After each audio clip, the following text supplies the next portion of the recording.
مرج البحرين يلتقيان اسی نے دو سمندروں کو اس طرح چلایا کہ وہ دونوں آپس میں مل جاتے ہیں. بينهما برزخ لا يبغيان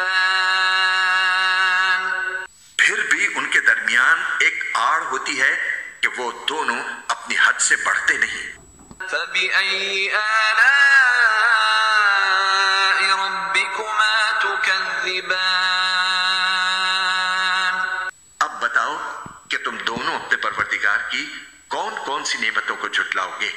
يخرج منهما اللؤلؤ والمرجان فبأي آلاء ربكما تكذبان ان دونوں سمندروں سے موتی اور مونگا نکلتا ہے. اب بتاؤ کہ تم دونوں اپنے پروردگار کی کون کون سی نعمتوں کو جھٹلاؤ گے؟